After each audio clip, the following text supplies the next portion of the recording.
Assalamualaikum warahmatullahi wabarakatuh. Selamat hari Kamis. Kita mulai belajar lagi. Di hari ini yang akan kita pelajari itu ada dua pembelajaran karena kemarin libur. Jadi hari ini kalian belajar dua pembelajaran. Nah, yang pertama akan kita pelajari itu adalah tentang pengaruh kondisi geografis Indonesia sebagai negara maritim terhadap kehidupan. Negara maritim itu adalah negara yang banyak dikelilingi oleh laut. Sebagai negara maritim dan kepulauan yang berada di antara benua Asia dan Australia, membawa pengaruh terhadap kehidupan sosial budaya bangsa Indonesia. Hal ini itu terjadi karena dengan posisi tersebut menyebabkan Indonesia itu menjadi jalur perdagangan dunia. Salah satu contoh jalur perdagangan dunia yang ada di Indonesia itu adalah negara Kepulauan Riau. Provinsi Kepulauan Riau itu terdiri atas 4 kabupaten dan 2 wilayah kota yang mencakup.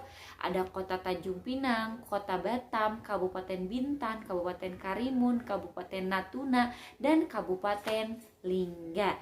Nah, Kepulauan Riau ini merupakan salah satu daerah di Indonesia yang memiliki potensi hasil tambang cukup berlimpah. Misalnya sumber daya alam, mineral dan energi, misalnya minyak bumi dan gas alam yang terdapat di Kabupaten Natuna, timah yang ada di Kabupaten Karimun dan Lingga, beserta bauksit di Kabupaten Bintan, Karimun, Lingga, dan Tanjung Pinang, pasir besi di Kabupaten Lingga dan Natuna, serta adanya granit yang ada ditemukan di Kabupaten Karimun, Bintan, Natuna, dan Lingga.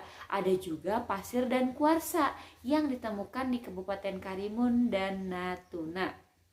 Nah, oleh sebab itu para pedagang yang mampir dan ada di sebagian yang menetap di Indonesia turut membawa adat dan budaya dari negara-negara asalnya.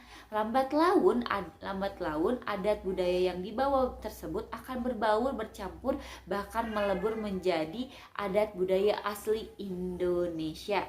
Berikut ada beberapa dampak yang diakibatkan oleh letak dan kondisi geografis bangsa Indonesia sebagai negara maritim atau negara kepulauan. Nah, yang pertama itu terjadi perubahan perilaku masyarakat karena pengaruh masuknya pola dan nilai perilaku dari pulau-pulau, daerah atau negara yang lain.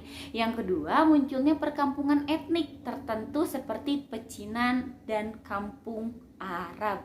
Yang ketiga, komunikasi dan interaksi antar penduduk menjadi lebih mudah, baik antar warga Indonesia maupun orang Indonesia dengan warga asing.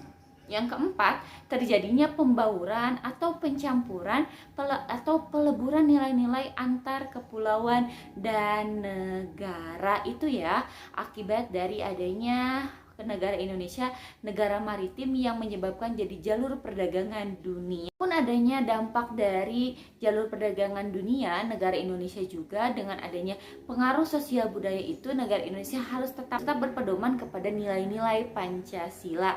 Ada beberapa ciri khas yang dimiliki oleh Pancasila sebagai ideologi yang membedakannya dengan ideologi-ideologi yang lain. Karakteristik ini berhubungan dengan sikap positif bangsa Indonesia. Adapun karakteristiknya itu sebagai berikut. Yang pertama itu adalah Tuhan Yang Maha Esa. Itu berarti pengakuan bangsa Indonesia akan keberadaan Tuhan sebagai pencipta dunia dengan segala isinya.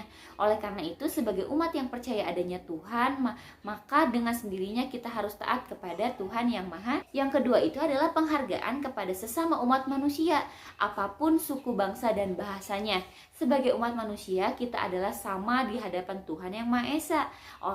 Hal ini sesuai dengan kemanusiaan yang adil dan beradab. Adil artinya perlakuan yang sama terhadap sesama manusia, sedangkan beradab artinya perlakuan yang sama dan sesuai dengan derajat kemanusiaan. Yang ketiga, bangsa Indonesia itu menjunjung tinggi persatuan bangsa. Di dalam persatuan itulah dapat dibina kerjasama yang harmonis. Dalam hubungan ini, maka persatuan Indonesia kita tempatkan di atas kepentingan sendiri. Jadi kepentingan pribadi harus Jadi harus kepentingan bersama itu harus lebih diutamakan daripada kepentingan pribadi. Yang keempat adalah kehidupan kita dalam kemasyarakatan dan bernegara berdasarkan sistem demokrasi. Nah, demokrasi yang dianut di Indonesia itu adalah demokrasi Pancasila. Hal ini sesuai dengan sila keempat Pancasila. Nah, dalam rangka pelaksanaan demokrasinya di Indonesia itu harus mementingkan yang dikenal dengan musyawarah. Yang kelima itu adalah keadilan sosial bagi seluruh rakyat Indonesia. Nah, keadilan dan kemakmuran adalah cita-cita bangsa kita sejak masa lampau. Sistem pemerintahan yang kita anut bertujuan untuk tercapainya masyarakat yang adil dan makmur. Itu sebabnya disarankan agar seluruh masyarakat ini bekerja keras untuk menghargai orang lain sebagai suatu sikap yang diutamakan. Nah, berikutnya kalian kerjakan uji pembelajaran 3 di halaman 79. Kalian kerjakan pilihan gandanya saja. Dikerjakan di buku tulis tematik B. Berikutnya kalian simak video berikutnya lalu kerjakan tugas berikutnya. Semangat!